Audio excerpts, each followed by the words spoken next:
Assalamualaikum warahmatullahi wabarakatuh. Selamat siang semua. Topik kita kali ini yaitu tentang instrumen penelitian. Instrumen penelitian merupakan alat yang digunakan dalam penelitian, yaitu untuk mengukur fenomena atau variabel yang diamati. Nah, jadi instrumen itu merupakan alat ukur. Dia harus memenuhi persyaratan akademis sehingga dapat digunakan sebagai alat untuk mengukur suatu objek ukur atau mengumpulkan data mengenai suatu variabel penelitian. Ketika kita meneliti, kita menggunakan instrumen untuk mengumpulkan data terkait dengan variabel penelitian yang kita lakukan. Ada beberapa jenis instrumen. Sebenarnya banyak jenis instrumen, tetapi ada yang digunakan untuk penelitian kuantitatif dan ada yang digunakan untuk penelitian kualitatif. Sekarang kita fokus pada instrumen yang digunakan untuk penelitian kuantitatif. Ada dua, yang pertama tes dan non-tes. Untuk tes tertulis, untuk kategori tes ada yang namanya tes tertulis dan ada namanya tes lisan. Tergantung dari apa variabel yang akan kita ukur nantinya. Nah, instrumen tes ini merupakan serangkaian pertanyaan atau latihan atau alat lain yang digunakan untuk mengukur keterampilan, pengetahuan, intelijensi, kemampuan atau bakat yang dimiliki individu atau kelompok. Ini untuk mengukur intelijensi. Biasanya secara umum penelitian eksperimen itu karena mengukur achievement atau skill, jadi kita menggunakan instrumennya tes. Ada lagi yang non-tes. Yang non-tes ini ada dalam bentuk questionnaires atau angket, ada yang berbentuk observation checklist atau daftar cek ya, di mana ini dilakukan ketika peneliti melakukan observasi.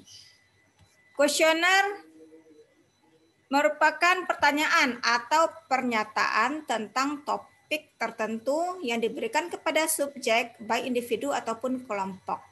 Untuk mendapatkan informasi tertentu seperti preferensi, minat, keyakinan, dan perilaku, kita bisa menggunakan angket. Jadi angketnya didistribusikan kepada sampel yang telah kita tentukan. Secara umum penelitian survei atau deskriptif itu menggunakan angket. Juga penelitian korelasi biasanya juga menggunakan angket pada satu variabelnya.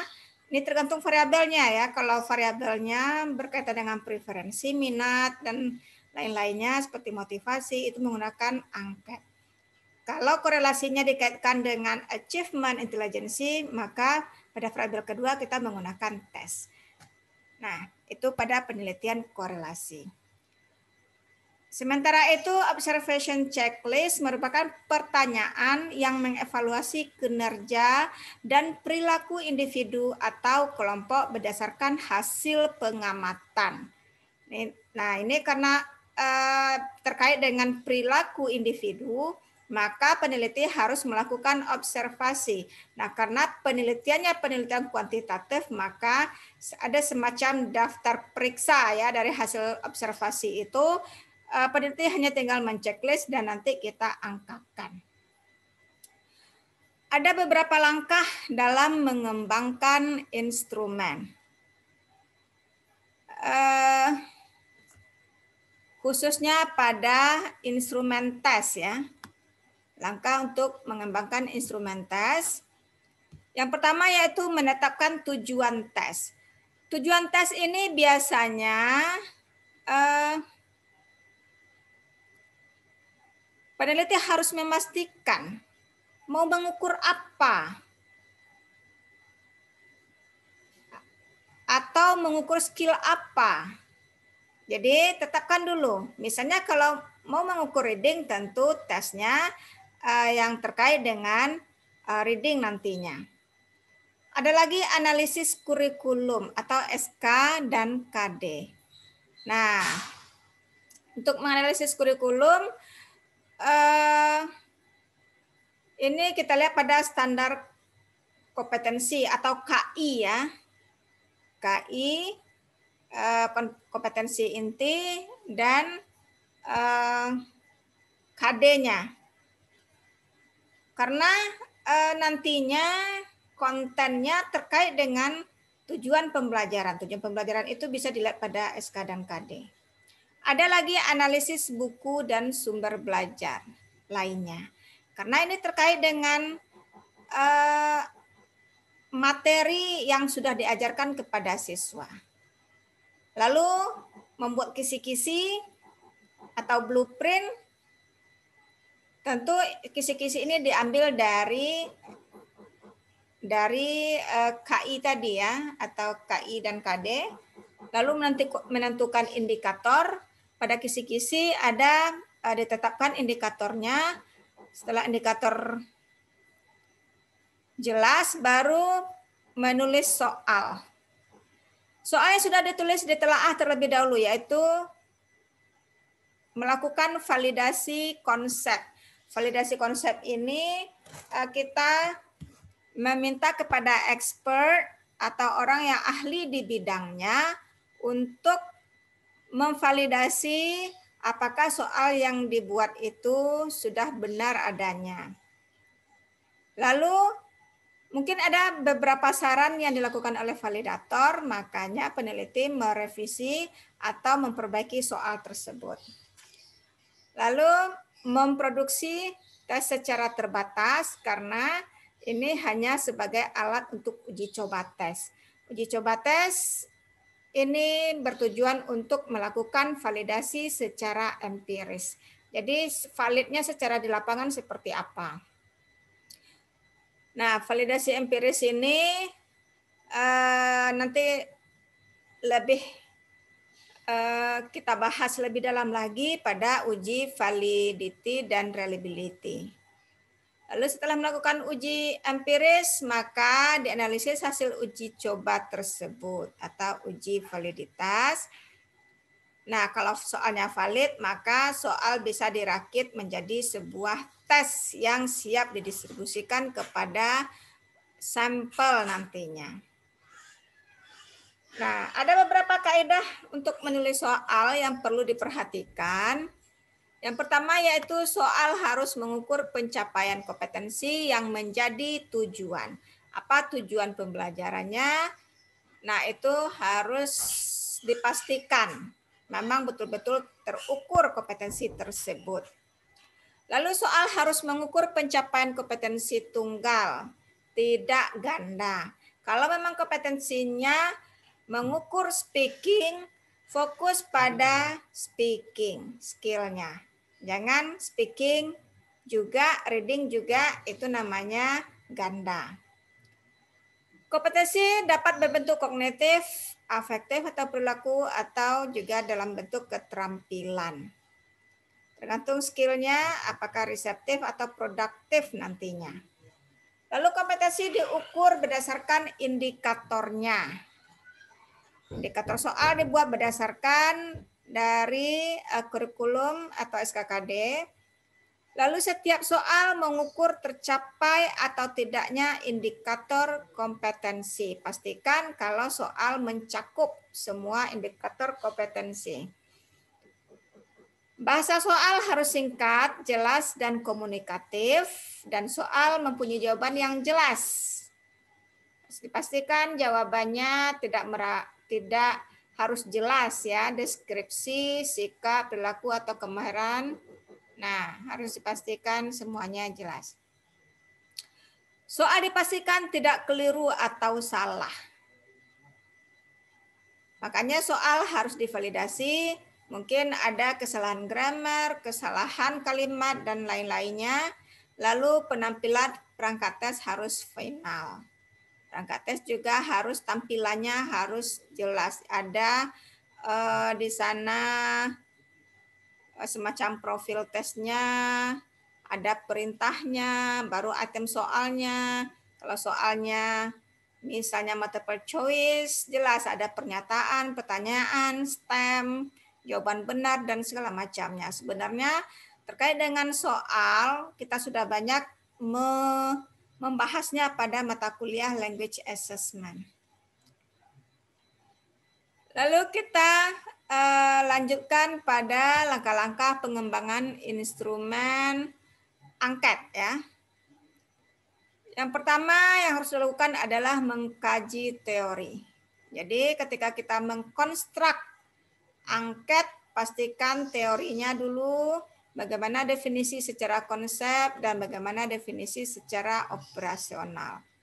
Lalu mengembangkan dimensi dan indikator dari teori-teori tersebut, maka lahirlah dimensi dan indikatornya. Lalu buat kisi-kisi soalnya. Setelah kisi-kisi ini diperoleh dari indikator. Misalnya pada indikator 1 bisa jadi ada pada item 1, 2 misalnya.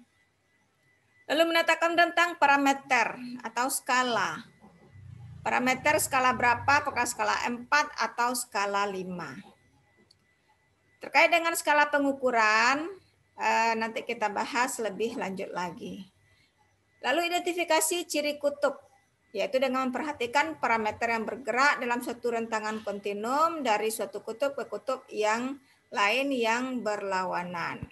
Ini terkait dengan skala pengukuran nantinya. Lalu melakukan penulisan butir, ya, butir soal. Oke.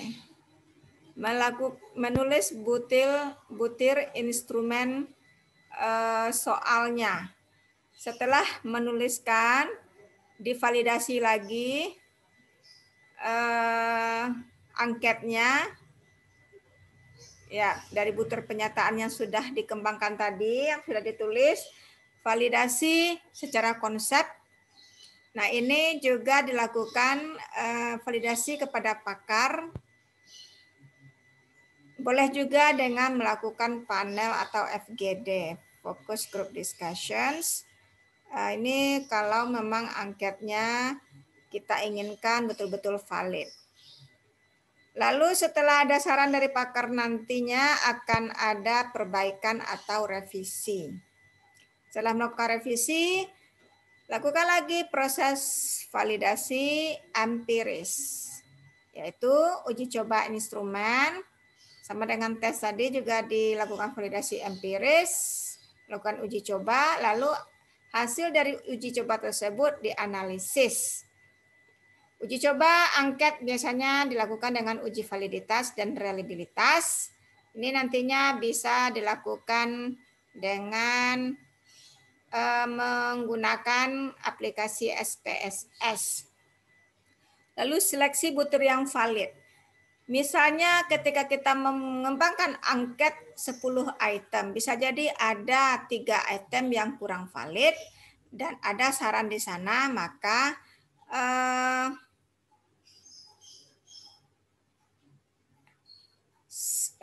hasil dari uji validitas maksudnya. Hasil uji validitas misalnya dari 3 itu bisa jadi ada, dari 10 bisa jadi ada 3 yang kurang valid. Maka diseleksi yang valid. Kalau bisa direvisi, revisi. Kalau tidak, bisa jadi itemnya tidak digunakan. Lalu pembuatan instrumen. Buat instrumen yang memang siap untuk didistribusikan kepada sampel nantinya. Nah, sebagai gambaran umum, kira-kira seperti ini gambarannya. Ini misalnya ada variabel, variabelnya misalnya motivasi belajar ya. Nah, apa nama variabelnya? Motivasi belajar. Lalu teorinya dari siapa? Lalu konstruk. Kita sebagai peneliti menyusun atau mengembangkan dalam bentuk kalimat dan pernyataan. Lalu kita pastikan ya, apakah konstruknya dalam bentuk pernyataan atau pertanyaan. Nah, ini disusun sendiri. Lalu definisi konseptual, sama persis dengan rumusan konstruk, konseptualnya seperti apa, karena ini berdasarkan teori. Lalu definisi operasional, termasuk bagaimana cara mengukurnya. Lalu penetapan instrumen. Apa instrumennya? Apakah kuesioner nantinya, skala sikap, tes, atau lembar observasi dengan menggunakan observation checklist misalnya. Lalu membuat kisi-kisi instrumen. Kisi-kisi biasanya disajikan dalam bentuk matriks. Lalu penulisan butir instrumen, yaitu dengan membuat pernyataan. Uji coba instrumen dilakukan terhadap calon sampel yang setara. Di uji coba, syaratnya dengan sampel yang setara. Misalnya, kita memilih sampelnya siswa SMA kelas 2, maka cari sampel yang setara, yang bukan yang akan menjadi sampel ya, tetapi setara artinya murid SMA kelas 2 di lokal lainnya di sekolah tersebut. Lalu analisis hasil uji coba. Nah, setelah diuji coba, dianalisis, yaitu dengan melakukan uji validitas dan reliabilitas.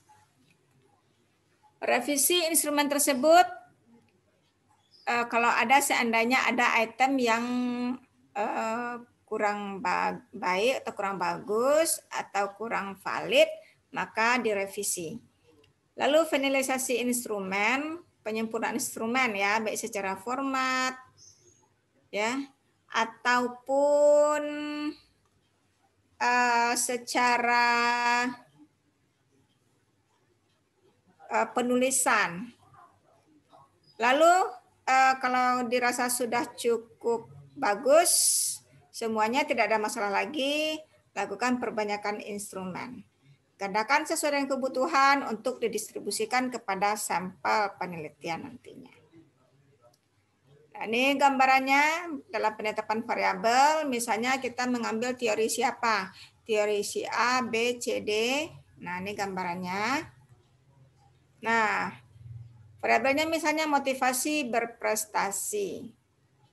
Nah, ini diambil dari teori Maslow, Murray, Herzberg, dan McClelland. Nah, dari beberapa teori itu disimpulkan bahwasanya ternyata motivasi berprestasi itu adalah kesungguhan atau daya dorong seseorang untuk berbuat lebih baik dari apa yang pernah dibuat atau diraih sebelumnya maupun yang dibuat atau diraih oleh orang lain. Nah, inilah kesimpulan dari teori-teori yang sudah kita kaji sebelumnya. Nah, ada beberapa kata kunci di sana. Kesungguhan ya, daya dorong. Nah, ini berusaha untuk unggul dalam kelompoknya. Nah, inilah indikatornya dari pengertian ini, inilah indikator yang diperoleh.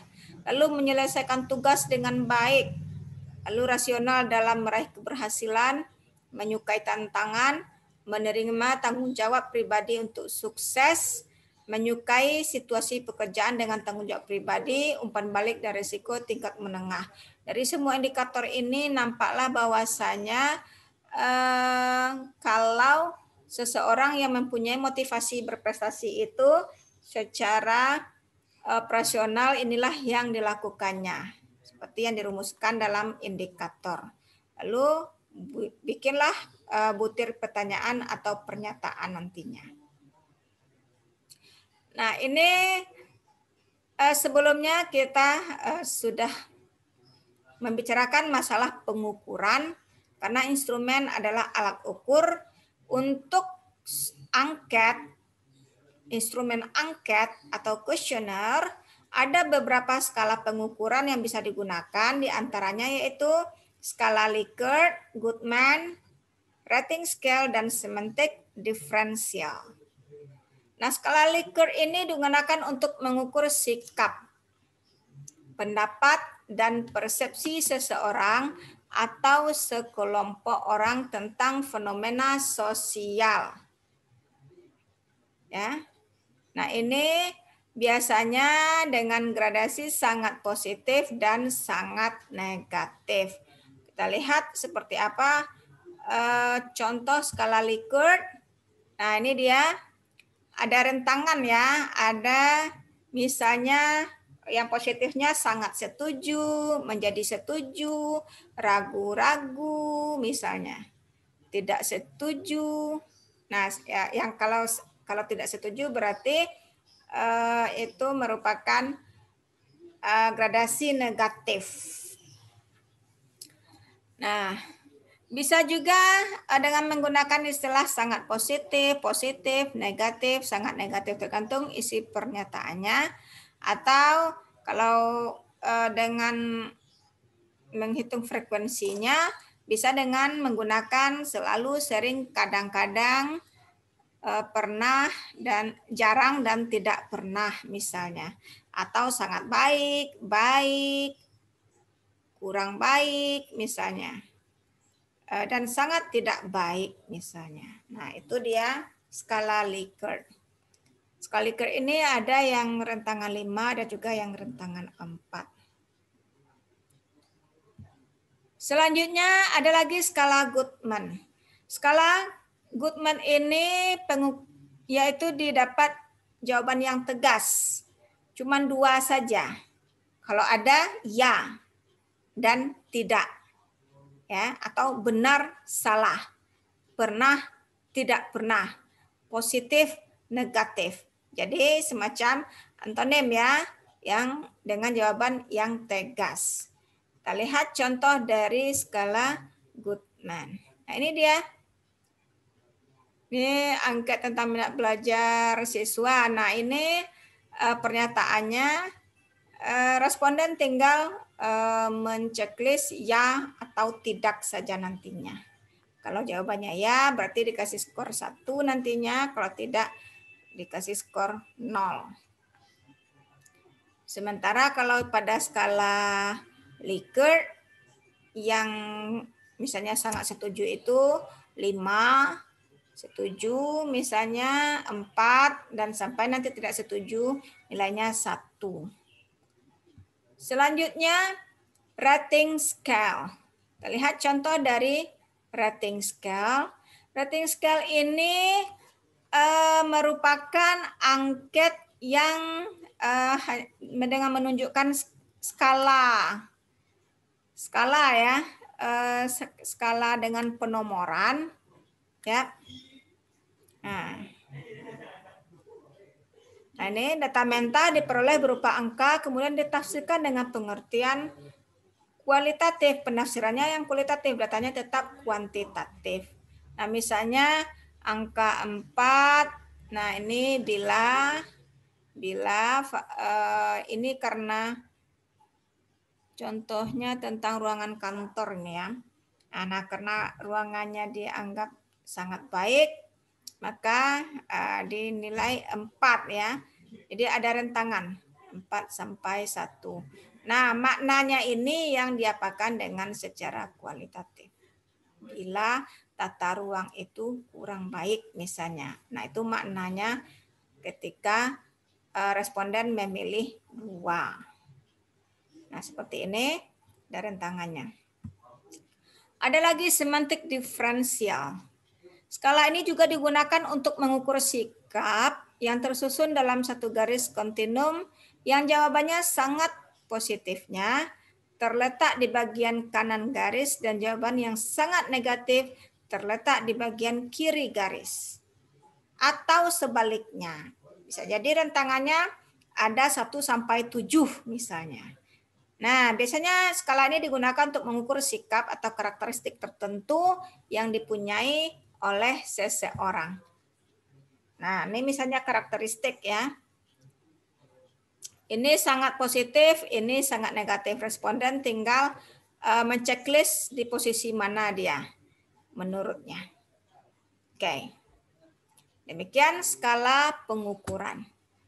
Selanjutnya, untuk memastikan instrumen yang kita gunakan itu betul-betul bagus, maka ada beberapa ciri-ciri yang harus diperhatikan. Yang pertama yaitu valid. Valid maksudnya adalah sahih, artinya mampu mengukur dan menilai apa yang ingin diukur. Ketika peneliti mengukur reading, Berarti betul-betul soal reading yang digunakan. Jangan siswa disuruh menulis. Nah, kira-kira seperti itu. Jadi tepat dia. Reliable. Reliable ini ketepatan. Kalau valid ketepatan, reliable adalah ketetapan ya, pengukuran. Nah, artinya konsisten dalam ketelitian pengukuran yang harusnya diukur. Nah, ketika kita melakukan pengukuran melalui tes misalnya, tesnya yaitu tes writing. Lalu kita bisa jadi meminta 2 skorer, yaitu skor dari peneliti atau skor dari guru. Nah, kita lihat konsistensinya. Ada konsisten atau kesamaan enggak antara skor antara peneliti dengan guru. Nah, inilah maksudnya reliable. Lalu sensitivitas. Sensitivitas ini kemampuan suatu instrumen untuk melakukan diskriminasi yang diperlukan untuk masalah penelitian. Itu dengan mempertajam perbedaan dalam derajat variasi karakteristik yang diukur. Jadi, di sini sensitif, dia bisa membedakan bagaimana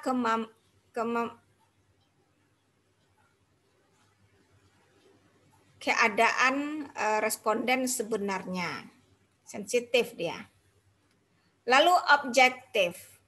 Objektif ini menilai atau men-skor apa adanya, bebas dari pendapat dan penelitian yang subjektif, bebas dari bias dan perasaan orang-orang yang menggunakan tes. Jadi kalau ada pertimbangan perasaan di sana, berarti tesnya kurang objektif atau subjektif. Ada lagi visibilitas yang baik. Visibility ini berkenaan dengan aspek-aspek keterampilan, penggunaan sumber daya dan waktu. Dalam artian adanya pertimbangan-pertimbangan agar penelitian disesuaikan dengan kemampuan. Nah, setelah kita pastikan instrumen kita sudah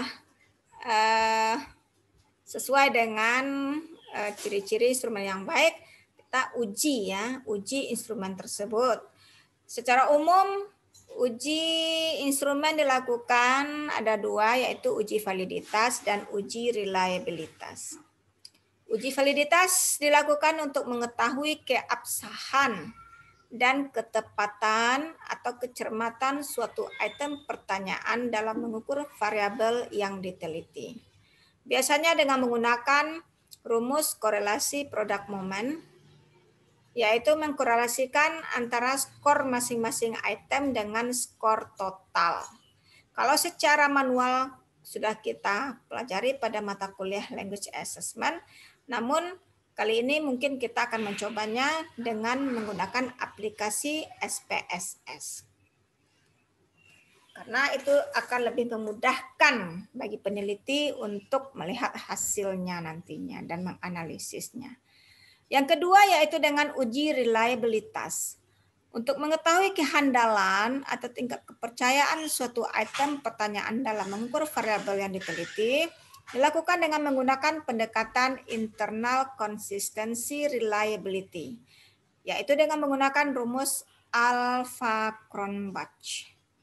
Ya, Alpha-Cronbach formula untuk mengidentifikasi seberapa baik hubungan antara item-item dalam instrumen penelitian. Dan ini juga secara manual sudah kita pelajari pada mata kuliah Language Assessment. Nanti kita akan cobakan dengan menggunakan aplikasi SPSS. Baik itu instrumen tes ataupun instrumen angket. Demikian topik kita hari ini. Terima kasih atas perhatiannya. Mohon maaf dengan segala kekurangan. Assalamualaikum warahmatullahi wabarakatuh.